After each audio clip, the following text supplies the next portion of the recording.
Peter.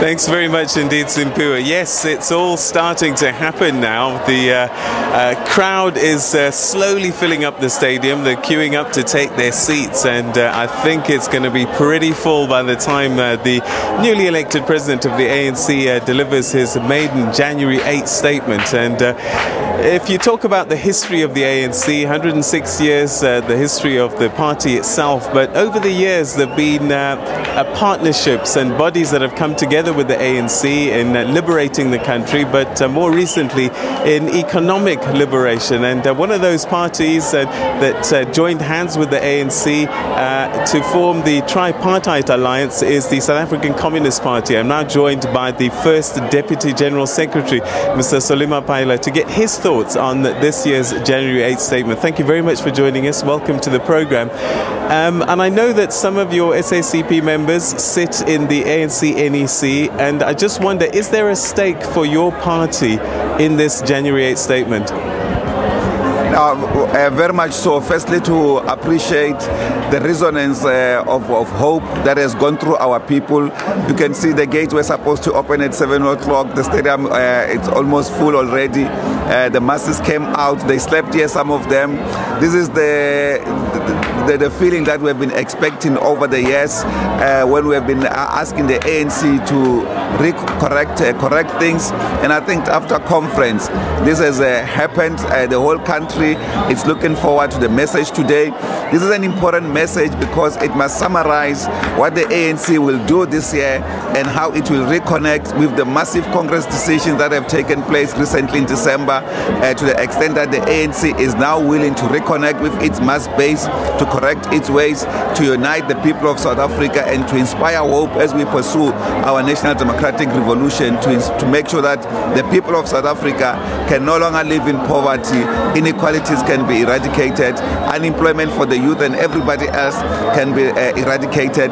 And therefore, we are looking forward to a message that will deal with corruption, a message that will connect with transformation of the people's lives and the economy of South Africa, so that this country that is so wealthy can actually feed all its people.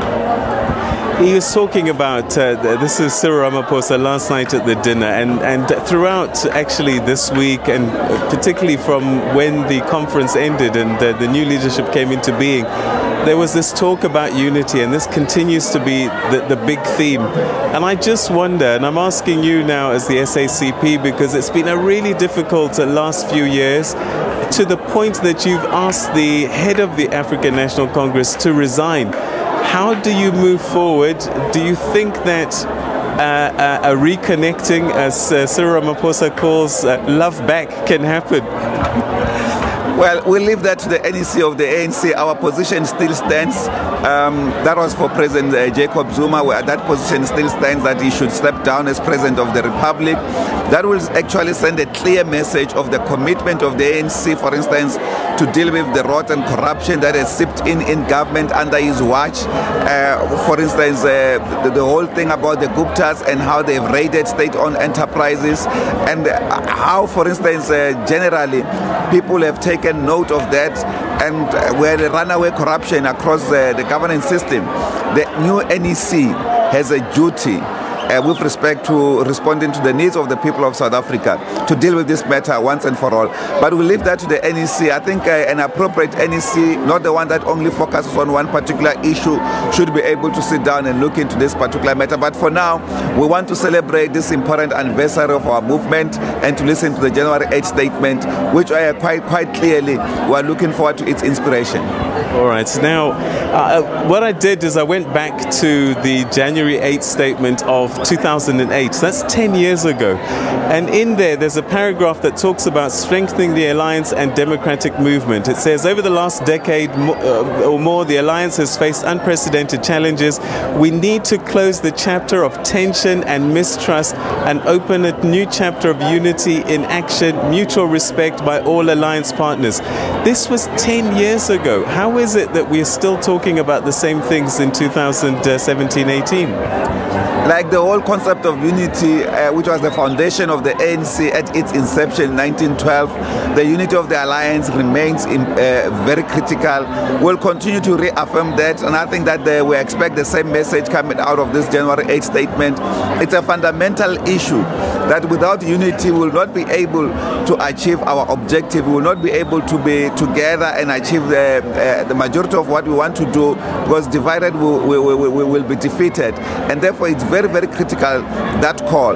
But I think it's critical that under these current conditions we are talking about a new conception of unity.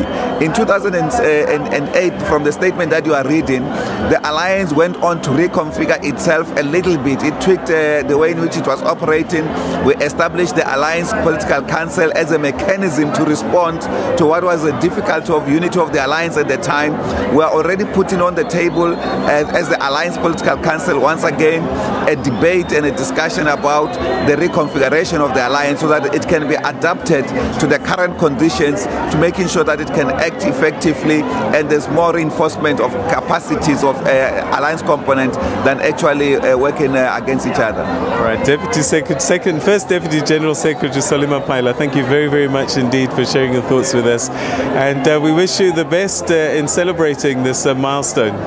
Thank you very much, Peter. All right, and that's where we're going to leave it for the time being. We'll continue with our conversations with various stakeholders in today's celebrations a little bit later on. Let's take a quick break and then the news at the top of the hour.